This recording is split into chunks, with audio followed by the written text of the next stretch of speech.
Pai do Senhor, irmãos. Amém. Glória a Deus. Apresentar aqui o missionário Paulo, juntamente com o irmão Márcio. Cooperador Márcio. Glória a Amém? Deus. Amém. A igreja queira ficar de pé para nós recebermos essa autoridade. Em nome de Jesus, nós vamos receber ele vai estar falando algo muito interessante, importante para todos nós. Estamos em uma batalha, uma maratona. Foi muito pouco, raríssimo que eu peguei o telefone hoje. O negócio hoje não deu. Mas estamos aqui. Todos nós somos, principalmente o Paulo, não tem tempo mesmo. Missionário que não tem tempo nenhum. Empresário, um homem bem sucedido, conhecemos, nos aproximamos, ficamos amigos e quem sabe nós não viajamos para o Acre juntos. Tem uma viagem para o Acre. Alguém vai sentir saudade de mim aí, mas eu vou ter que ir no Acre. Estão mandando a passagem de avião e tal. Eu estive na Colômbia o ano retrasado e fiquei lá 3 dias na Colômbia pregando. E minha agenda, expansão de agenda de pregar sobre o Brasil é assim, meu trabalho nunca interferiu no meu processo de pregador. Então, trabalho dobrado e vou, viajo, depois pago. É assim que funciona o negócio, mas a obra de Deus é feita. Essa igreja queira receber esse servo de Deus, juntamente com o Márcio, cooperador, com alegria. Vamos receber com alegria, batendo palma. Muito forte para Jesus. Entendeu? E nós vamos já passar para ele, já para ganhar tempo. E Deus, nós queremos ouvir a voz de Deus. Esse negócio de ganhar, eu não quero não. Eu quero ouvir Jesus falar. Nem que eu saia daqui meia-noite, 1h da manhã, mas eu saio daqui depois que eu agarrar o anjo do Senhor. Aleluia! Então vamos receber, fica de pé. Ele vai ter tempo para pregar a palavra. E nosso culto tem que ser um culto inteligente. Ganharmos tempo. Daqui a pouco vocês estão aí te vendo o DVD passando para cima e para baixo. Esse DVD eu acredito que vai mandar para mim um flash para ir fazer da vigília. Deus abençoe. Os irmãos podem tomar assento. Irmão Márcio, o som está melhor? Quer que baixa? Baixa um pouco mais, por favor, pastor. Amados, é questão apenas de metodologia, tá? Eu tenho um problema de audição. A minha voz me incomoda. Eu não quero que ela incomode vocês. Mas para a honra e glória do Senhor Jesus, eu vou emprestar a minha voz nessa noite para que o Espírito Santo possa me usar. E aquilo que a ansiedade que você criou no seu coração antes de sair de casa, eu quero te dizer que você vai ter resposta nessa noite. Porque o nosso Pai, Ele trata com a mesma palavra, pela sua multiforme, multigraça, Ele trata cada um de vocês com a mesma palavra. Cada um aqui vai se imaginar, Ele está falando comigo. Alguém abriu o jogo da minha vida com Ele e Ele está falando comigo. O Espírito trata dessa forma. Louvado seja o nome do Senhor Jesus. Eu recebi o convite do pastor Flávio e eu falei, pastor Flávio, mas o que eu posso levar para enriquecer a sua congregação? Ele falou, olha, nós estamos no meio de um processo e a gente está falando de libertação. E eu preparei então uma coisa, não sei se isso aqui vai servir, porque se o Espírito quiser ele muda e o rascunho vira passado, não é verdade? Mas louvado seja o nome do Senhor, eu agradeço a Deus. A palavra de Deus diz que uma alma vale muito mais do que todo ouro e toda prata, e nós temos muitas almas neste lugar, pessoas lindas do Senhor, vão ser concidadãos meus lá no céu, e eu louvo a Deus, porque cada um de vocês está aqui nessa noite, e dando a oportunidade para o seu crescimento e para que o Espírito possa falar diretamente com cada um de vocês. Amém? Que esse Espírito de justiça que tem agido sobre a minha vida, aonde o pastor falou, e é verdade, eu sou, graças a Deus, um homem próspero, e eu vim exatamente dividir essa colheita com os irmãos. Eu vim mostrar para os irmãos que é tempo de colheita. Eu não sei o que você tem plantado, mas a palavra de Deus diz o seguinte: você pode até escolher as sementes, mas inevitavelmente você vai arrancar tudo aquilo que você plantou. Eu não sei o que você tem plantado no terreno do seu coração, eu não sei qual a prioridade que você tem colocado na sua vida, mas eu posso te garantir que Deus está nesse negócio. Se você tem a índole para o bem, se você é uma pessoa de caráter nobre, se você tem buscado as coisas do alto, verdadeiramente Deus tem um trato com você e Ele não volta atrás. É verdade. Amém? É verdade. Ainda que você tenha planos e não coloque Deus sobre todos os planos, mas Ele permanece fiel, né? Muitas vezes a gente se quebra no meio de um processo ou outro, porque às vezes a gente imagina que o nosso braço, na força dele, a gente consegue romper, e a verdade é que o nosso braço é falho, não é verdade? Nós não somos nada se não estiver o Espírito Santo verdadeiro, né? Aquele que habita com o Pai, que está em nós. Se Ele não estiver em nós, a nossa plantação vai ser em vão. Amém? Eu quero saudar os irmãos. Eu e o irmão Márcio, nós fazemos parte de uma escola, posso falar? De uma escola chamada Rema. É um centro bíblico aqui em Brasília, tem várias denominações, sim, as igrejas de um modo geral, pastores, até padres vão estudar lá com a gente. Muitas pessoas, eu não sei se tem acontecido isso na sua vida, talvez você tenha 15, 20, 30 anos de cadeira, e talvez você não tenha experiências com Deus. Isso acontece muito, tem pessoas que às vezes têm o primeiro amor e se mantêm naquele primeiro amor por toda a sua vida espiritual, e Deus quer isso de nós, que a gente tenha, sabe, aquela atração e a gente nunca queira sair de perto dele. Mas tem pessoas que chegam na igreja, que se sentam no banco da igreja e só vêm assistir aquilo que está sendo pregado. E Deus não quer pessoas assistentes, Ele quer pessoas participantes. E participar significa o seguinte: você não veio tão somente, sabe, para receber a unção. A unção já está em você. Você veio para somar a sua unção, para que o Espírito literalmente possa fazer o diferencial no lugar onde você está.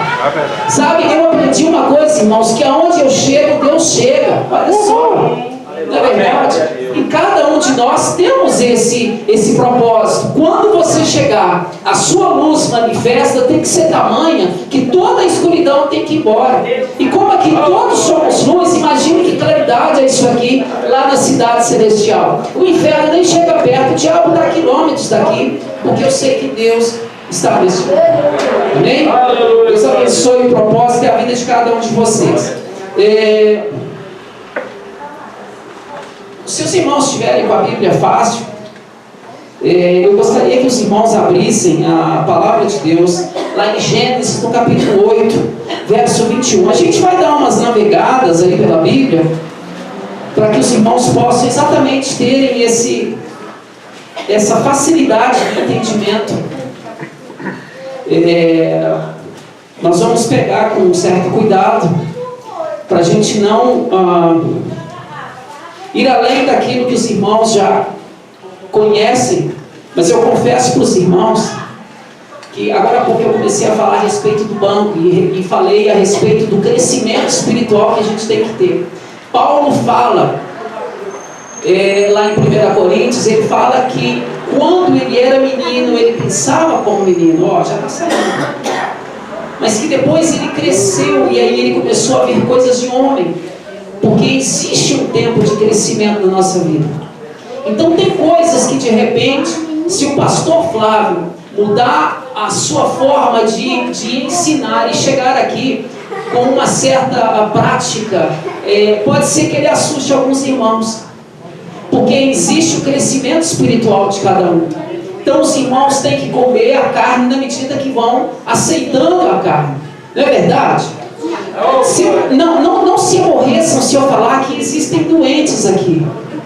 Jesus veio para os doentes, para os fracos. Ele não veio para os outros, Ele veio para os doentes e para os fracos. Eu sou doente, mas na realidade, quando eu aprendo que Jesus, lá em Isaías 53, diz que Ele levou sobre si, que Jesus levou sobre si toda a doença que eu tenho, e eu não me vejo hoje como amigo, nem como servo, mas eu me vejo como filho de Deus e herdeiro em Cristo. Aí eu paro para analisar quão grande é o poder que Deus tem sobre mim e quão grande é a revelação que Ele tem sobre a minha vida. Aquilo mesmo que Jesus participa com Ele lá no alto é o que eu tenho por direito aqui, tão somente porque eu vim nesse tempo. Quando eu aprendo, nós herdamos a promessa de Abraão, porque nós viemos depois de Abraão. E Deus deixou bem claro: farei de ti uma grande nação, em ti serão abençoados todos os povos da terra. Quando a gente para analisar isso, a gente então tem que entender por que eu, com tanto tempo de crente, preciso de repente falar em libertação, se Jesus já levou essa libertação. É porque muitas vezes nós estamos tão focados em ver necessidades e dificuldades, irmãos, que a gente para olhar para a graça e os frutos que advêm da graça. Tem muita gente que ainda vive debaixo da lei. São 613 leis que estão lá no livro de Êxodo, sabe? Mas se alguém pecar em uma das leis, cai em todas. Louvado seja Deus, nós viemos depois de Cristo, estamos num novo tempo e hoje nós vivemos debaixo da graça. Aleluia. Paulo deixa bem claro que a lei não anula a graça. Ela é coparticipante, mas se eu faço, e nós vamos exatamente falar o que não agrada a Deus. Se você não estiver desagradando a Deus, está no caminho, está na unção, está na graça, e Deus vai fazer você crescer mais e mais. Amém? Amados, lá em Êxodo, em Gênesis, no capítulo 8, 21, a palavra de Deus diz o seguinte: o contexto da história é que o homem chegou a um estado tamanho de depravação que Deus não se agradou mais dos habitantes da terra e Ele queria exterminar todo mundo. Por quê? Eles precisavam de uma libertação, e o próprio Noé tentou por muito tempo: gente, vamos nos arrepender, vamos entrar dentro dessa... Ele fez um convite, até que Deus falou: só vai você e a sua família, ninguém mais. Percebe? E você de repente fala: que Deus é esse que de repente mata pessoas? Amados, no tempo da lei havia-se a necessidade de criar uma forma, e Deus tentou repetidas vezes, e um homem caindo e caindo e caindo. Olha só o que fala no verso 8, 21. Diz o seguinte: o Senhor cheirou um suave cheiro e disse em seu coração: não tornarei mais a amaldiçoar a terra por causa do homem, porque a imaginação do coração do homem é má desde a sua meninice, nem tornarei mais a ferir todo vivente como fiz.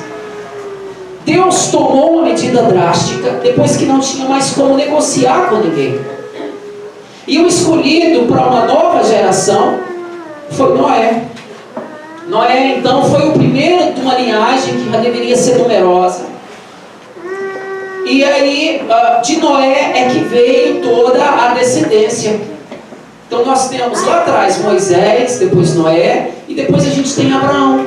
Depois, crescendo um pouquinho mais, a gente tem Davi, né? E aí a gente tem Jesus. É por isso que a palavra de Deus disse que Jesus foi filho de Davi, que foi filho de Abraão, né? A gente vem crescendo na palavra, vem crescendo na graça. Abraão foi o homem da promessa, não é verdade? Abraão foi um homem cujo poder estava na fé. Por isso que ele é o pai da fé, né? Abraão creu contra o impossível, né? E é lógico, se a gente for olhar, e a gente tem uma mania muito de olhar deslizes e esquecer nem quem foi aquele homem, mas ele foi um homem que ele largou. Gente, ele era trilionário, ele morava lá em Ur dos Caldeus, ele era muito rico, muito abastado, ele largou tudo, porque uma voz desconhecida chegou nele, ele sentiu que era verdade. E o Deus que ele não conhecia falou: sai do meio do teu povo, da tua parentela, vai para a terra que eu vou te mostrar. E nessa terra vai acontecer, né, tudo aquilo que era promessa de Deus. E Abraão foi testado, e verdadeiramente ele conseguiu passar pelo crivo de Deus, porque aquilo que era mais importante para Abraão, que era o seu filho, ele aceitou ali o sacrifício, né? E a gente sabe que anos mais tarde, o mesmo sacrifício estava sendo imposto sobre Jesus Cristo. Amém? E Davi foi um homem segundo o coração de Deus. Muitas vezes a gente se perde em olhar para Davi e enxerga em Davi apenas aquele homem que traiu Betseba lá, que traiu a Deus, que mandou matar o marido. Mas se você ler a história, o compromisso que Davi tinha desde a sua infância, sabe aquele matador, olha a aula de ontem, né, irmão? O matador de urso, não pela força do braço dele, mas pelo Espírito de Deus que era com ele, o matador de leão, o matador do Golias. Então Deus tinha um trato muito grande com ele.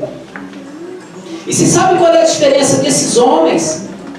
O herdeiro pela fé e o herdeiro porque era segundo o coração de Deus. A diferença deles para nós é que além de nós termos herdado todas essas medidas que já estavam colocadas neles, nós temos o próprio Criador dentro de nós. Aleluia!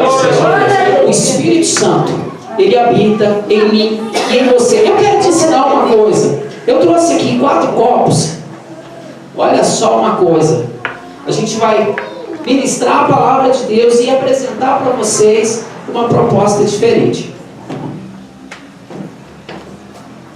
Eu vou passar para vocês quem sou eu e aonde eu estou. Parecendo jogar os copinhos, né? Nada a ver, tá, irmãos? Amados, eu quero que você repita para você gravar. Fale comigo. Eu sou um espírito. Amém. Então você é um espírito. Sabe por quê? A carne vai morrer, mas você continua. Você concorda que você é um espírito agora? Amém? Eu sou um espírito. Eu possuo uma alma. Sabe o que é a alma? É o sopro de vida. Já nós vamos falar para vocês entenderem. Eu possuo uma alma e habito em um corpo. Habito em um corpo. Repitam. Habito em um corpo. Amém. A palavra de Deus diz que o seguinte: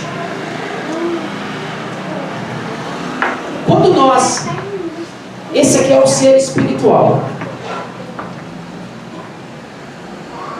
A Bíblia diz lá em Gênesis, no capítulo 1, se não me falha a memória, no verso de número 26, Gênesis 1, 26, se os irmãos quiserem ler a palavra da lei, lá em 1, 26 diz o seguinte: estava lá a Santíssima Trindade, estavam os 3 reunidos, e chegaram a um acordo. Deus falou assim: façamos, pois, o homem a nossa imagem e a nossa semelhança. Vocês já sabem de cor esse versículo, concorda? A nossa imagem e a nossa semelhança. Deus é espírito. Vocês concordam? Amém. Alguém já falou que Deus é carne? Não é. Deus é espírito. Então um espírito criou outros espíritos. Ok? Amém. Então nós fomos criados à imagem e semelhança de Deus. Deus é espírito, nos criou espírito. E como espírito nós somos a imagem de Deus. E esse pouquinho que Ele nos deu, já no espírito, alguém pode questionar e falar assim: não, o espírito já veio preparado. Amados, a palavra de Deus diz lá em João, Mateus, me desculpe, que Jesus crescia na graça e no conhecimento. Significa que nem o Espírito de Jesus tinha toda a preparação que ele precisava para enfrentar o que estava por vir. Está me entendendo? Até aqui tudo bem?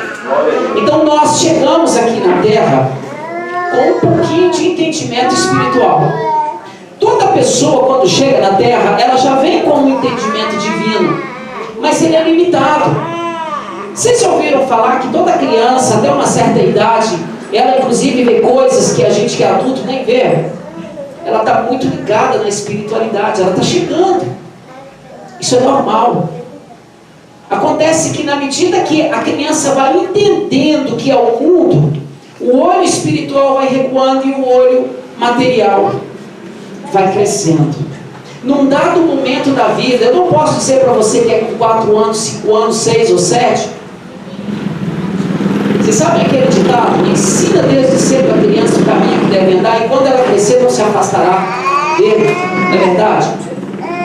Amados, vocês sabem qual é o grupo de pessoas, qual o país, até que país não, mas o grupo de pessoas mais abastados da terra? Alguém sabe dizer? São os judeus. Sabe por quê? Porque eles vivem de acordo com a palavra de Deus. É certo que não são todos, mas algum de vocês aqui conhece algum judeu pobre? Miserável, passando dificuldade? Mas o Silvio Santos, vocês já ouviram falar, né? E tem tantos outros gênios fortíssimos e ricos, porque tiveram o privilégio de nascerem naquele lugar. E não só por isso, mas a tradição mosaica, ela é passada, a questão da lei, de ensinar a criança aquele caminho. Quando a gente cresce naquele caminho, o nosso olho não desfoca do espiritual. A gente continua firme nas promessas de Deus. Mas quando a gente se perde, e a gente começa a olhar para as coisas do mundo, a gente perde então o sentido espiritual, e a gente se perde. É por isso que num dado momento eu tenho que aceitar Jesus. Mesmo que eu tenha nascido num berço evangélico, num berço cristão, num dado momento eu tenho que levantar as minhas mãos e aceitar Jesus. Sabe por quê? Porque eu decidi que é hora de mudar os meus caminhos. O nova criatura, que Paulo fala lá em 2 Coríntios 5,17, se alguém está em Cristo é nova criatura, ele não é enquadrado para um povo, é para todo mundo. Quando a gente se aproxima de Deus e a gente quer verdadeiramente seguir as coisas de Deus, aí a gente começa a ter uma outra visão das coisas naturais. Amados, a promessa de Deus é o seguinte: o homem racional não agrada a Deus, tampouco o homem emocional. O que agrada a Deus é o homem de fé. A Bíblia diz lá em Abacuque e em mais 3 outros lugares que o justo vive pela fé. Essa fé é que nos faz chegar perto de Deus. O braço de Deus se move quando nós temos fé. Agora não adianta eu ter fé, porque fé por fé, amados, os bandidos quando vão roubar por aí, eles antes de chegarem lá, eles oram, vai dar tudo certo, e ainda falam em nome de Jesus, vai dar tudo certo. E a gente conhece aqui em Brasília a oração daquele monte de gente lá, de um ex-governador, orando lá a oração do dinheirinho, vocês estão lembrados? Deus, logicamente, não tem pacto com isso. Pessoas se enganam pensando que Deus está ali naquele negócio. O nosso Pai, Ele não precisa de tirar de um para dar para você.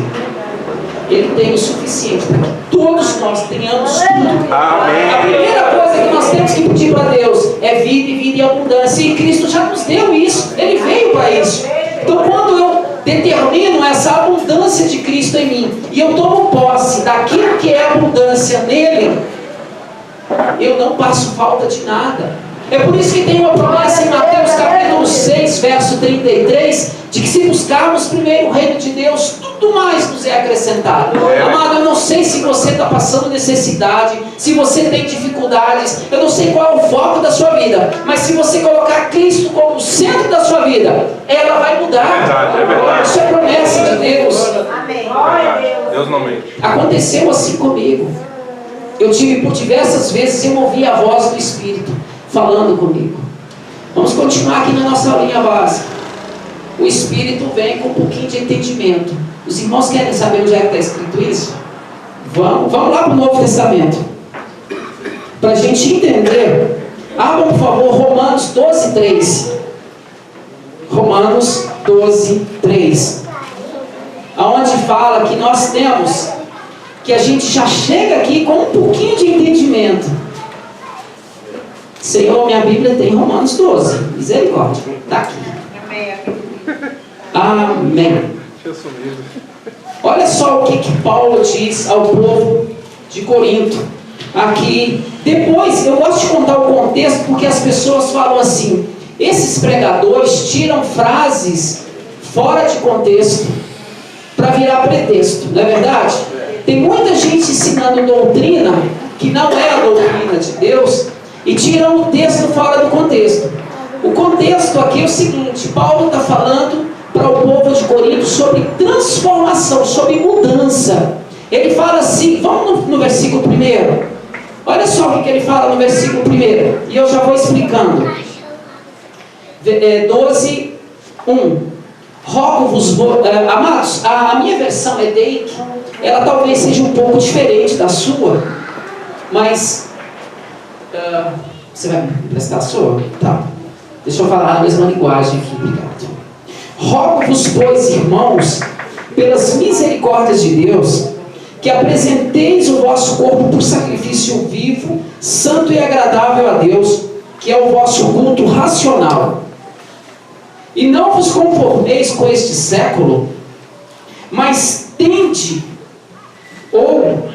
a vossa mente renovada. Eu estou tão habituado a falar, aqui diz o seguinte: mas transformai-vos pela renovação da vossa mente, para que experimenteis qual seja a boa, agradável e perfeita vontade de Deus. Aqui Paulo está falando que é o seguinte: olha, existe um caminho, e esse caminho, por mais que você cresça, você não precisa estagnar, pode crescer mais. E em Cristo a gente cresce a cada dia, não existe limite. Sabe, existe um hino que o irmão, talvez depois, se ele souber e puder cantar, fala que assim, você caminha um pouquinho e você pode molhar os artelhos, você pode molhar só o pé. Você caminha um pouquinho mais com Cristo e você molha o joelho. Você caminha um pouquinho mais com Cristo e você já cai ali na água, porque Cristo é o rio de água viva. Não é verdade? Quando a gente se aproxima só um pouquinho, eu recebo só um pouquinho, eu emano só um pouquinho. Mas se eu me aproximar muito e me entregar, o Espírito então vai verdadeiramente fazer através de mim muito. É o que Paulo fala aqui. Ele quer que a gente seja racional em se achegar a Deus. Mas a racionalidade, ela não está imperada na fé, porque pela racionalidade eu vejo aqui um bar e algumas pessoas entrando. Mas pela fé eu posso determinar que essa igreja vai para aquela esquina. E eu vou falar com vocês, não tem diabo naquele bar que faça o propósito daqui ser diferente. Se vier a ser o propósito da igreja, nós vamos para aquele prédio inteiro e vamos construir muito mais. Amém, amém. Amém? Para Deus todas as coisas são possíveis. E isso é a fé.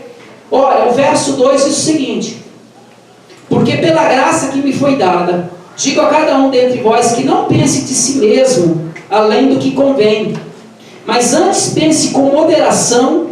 Aí que entra isso aqui, ó, segundo a medida da fé que Deus repartiu a cada um. Olha. Amém. Amém. Vocês entenderam por que eu só chego aqui no planeta Terra, o meu espírito, com um pouquinho de entendimento? Medida da fé. Eu provei para os irmãos que está escrito na palavra. Amém. Porque Deus já repartiu uma porção. Agora você sabe o que acontece muito com a gente? Bom, o meu espírito recebe um pouquinho do dom de Deus. Amém? Amém. E ele tem que ser exercitado e crescido. Vocês estão lembrados que eu falei que Cristo cresceu na graça e na sabedoria? Amém. Isso aqui é a alma. É o segundo corpo que está em mim. O primeiro é o espírito, o segundo é a alma. A alma, ela não vem vazia. Mas a alma tem um problema sério na gente. A alma, ela é a nossa mente. São os nossos sentimentos. Vocês já ouviram falar do homem almático? O homem almático é aquele homem que anda segundo as suas emoções. Uma hora vai para cá, outra hora vai para cá. Isso não acontece com vocês aqui, né? Todo mundo aqui é equilibrado. Mas sabe quem que é o homem almático? É aquele que ainda não perdoou. É aquele homem que tem uma dificuldade de liberar o perdão. Eu perdoo, mas não quero mais ver a cara. Isso não é perdoar. Perdoar é abraçar sem sentir remorso. Eu não vim aqui para falar de outra coisa que não seja libertação.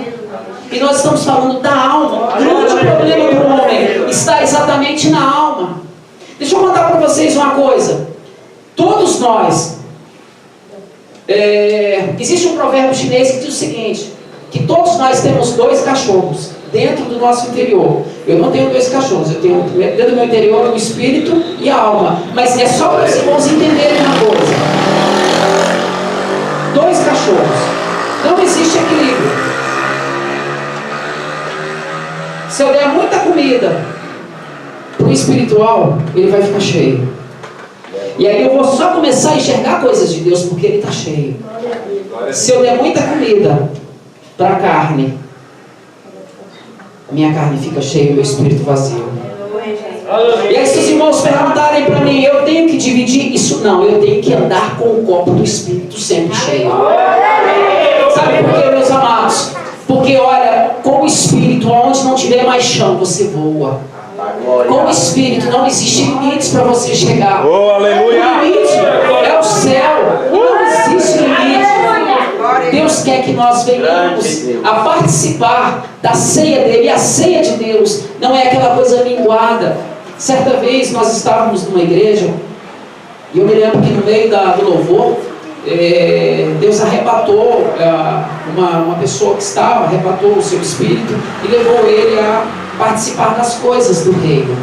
E aquela pessoa ficou desmaiada por quase 3 horas. E como o pastor daquela igreja disse que isso já tinha acontecido antes, ele falou: irmão Paulo, eu tenho até um colchãozinho que é para colocar aqui.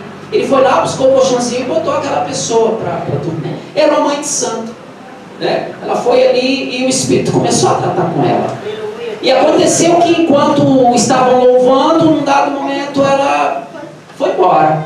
E aí ela disse o seguinte, que um ser muito, que tinha uma luz muito forte, que ela não conseguia olhar no rosto dele, chegou até ela, tomou ela pelas mãos e subiram. Eita, Jesus. De repente ela se viu no meio de um trigal, que ela olhava para todos os lados e tinha trigo, e trigo, e trigo, e eles estavam, né? E aquele mesmo Espírito conduziu ela, e um pouco mais eles já estavam numa mesa branca, mas com toda sorte de alimentos. Tinham verdadeiramente um banquete. E ela se sentou com aquele ser espiritual ali naquela mesa e ela começou a comer, né? E num dado momento, quando ela já estava farta, aquele ser espiritual colocou ela de pé e falou: olha, dá uma olhadinha aqui, vê aquele escuro, aquele ponto bem escuro lá embaixo, aquilo era a terra, e você tem que voltar. Os irmãos já ouviram de pessoas que tiveram experiências e que conseguem chegar lá e que não querem mais voltar? Pois é, o nosso Deus quer que eu e você tenhamos essa visão, a visão do crescimento, a visão da fartura. Sabe por que tem tanta gente desgraçada na face da terra? Porque as pessoas olham para o dinheiro e falam: esse diabo desse dinheiro não dá nem para os remédios. Você está amaldiçoando o dinheiro que ganha. Tem pessoas que olham para a doença: esse câncer está me consumindo. Tem gente que olha essa separação da minha casa, eu tenho que separar, eu tenho que ir para outro lugar. E deixa eu te contar uma história. Deus quer que você viva uma nova história. A necessidade está batendo na sua porta. Gente, a gasolina não faltou no meu carro nesses 10 dias, não faltou gás na minha casa. Sabe por quê? Porque quem me provê é Deus. Glória a Jesus. Se você parar de olhar para o remédio e começar a olhar para o dono da cura, você vai se livrar do remédio. Se você parar de olhar para as dívidas e começar a olhar para quem te provê, as dívidas vão acabar, viu, irmão Márcio? Porque ele tem todas as provisões. Se você parar de olhar, sabe, para os defeitos de quem está do seu lado e começar a olhar para as virtudes, você vai enxergar muito. E Deus quer trabalhar conosco, Ele não precisa de muito. Amados, nós sabemos, Moisés com um pauzinho daquele, a proeza que ele fez, não é verdade? E aí não foi só isso. Golias, com uma pedrinha de nada, fez uma proeza enorme. Aquela mulher do azeite, um pouquinho só de azeite que ela tinha lá não sei que tanto, mas ela só tinha um restinho. E vocês viram o que aconteceu lá em 2 Reis?